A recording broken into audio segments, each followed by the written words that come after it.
అందరికీ నమస్కారం. పుట్టపర్తి నియోజకవర్గ ఇండిపెండెంట్ ఎమ్మెల్యే అభ్యర్థి నా పేరు మాయకుంట వెంకటేష్. శ్రీ సత్యసాయి జిల్లాలోని ఓబులదేవచూరు మండలం ఉగ్గిరెడ్డిపల్లి గ్రామంలో యువత ఆధ్వర్యంలో అలాగే పెద్దల యొక్క ఆధ్వర్యంలో ఈ క్రికెట్ టోర్నమెంట్ని నిర్వహించడం జరిగింది. దాదాపుగా 40 టీంలు పైగా దీంట్లో పార్టిసిపేట్ చేస్తున్నాయి. అదేవిధంగా పోతే ఇక్కడ భోజన సదుపాయం, త్రాగునీటి సదుపాయం కల్పించాము.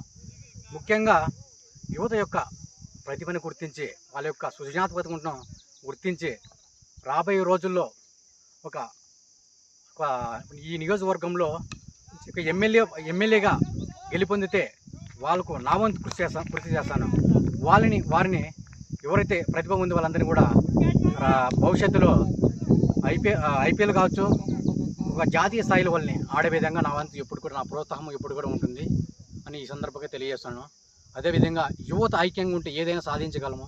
ఈరోజు దేశ అభివృద్ధిలో కానిగా తీసుకుంటే యువత యొక్క పాత్ర ఉందని ఈరోజు తెలియజేస్తున్నాను. అదేవిధంగా యువత మన రాష్ట్ర ఇక్కడ ముఖ్యంగా తీసుకుంటే దాదాపు 40 టీంలు రావడం జరుగుతుంది.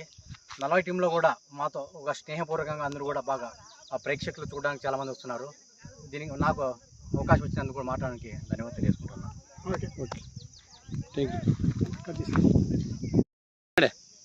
అందరికీ నమస్కారం. పుట్టపర్తి నియోజకవర్గ ఇండిపెండెంట్ ఎమ్మెల్యే అభ్యర్థి నా పేరు మాయకుంట వెంకటేష్. శ్రీ సత్యసాయి జిల్లాలోని ఓబులదేవచూరు మండలం ఉగ్గిరెడ్డిపల్లి గ్రామంలో యువత ఆధ్వర్యంలో అలాగే పెద్దల యొక్క ఆధ్వర్యంలో ఈ క్రికెట్ టోర్నమెంట్ని నిర్వహించడం జరిగింది. దాదాపుగా 40 టీంలు పైగా దీంట్లో పార్టిసిపేట్ చేస్తున్నాయి. అదేవిధంగా పోతే ఇక్కడ భోజన సదుపాయం, త్రాగునీటి సదుపాయం కల్పించాము. ముఖ్యంగా యువత యొక్క ప్రతిభను గుర్తించి వాళ్ళ యొక్క సృజనాత్మకతను గుర్తించి రాబోయే రోజుల్లో ఒక ఈ నియోజకవర్గంలో ఒక ఎమ్మెల్యేగా గెలుపొందితే వాళ్ళకు నా వంతు కృషి చేస్తాను.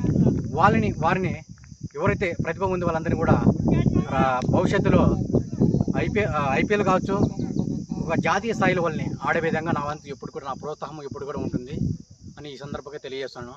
అదేవిధంగా యువత ఐక్యంగా ఉంటే ఏదైనా సాధించగలము.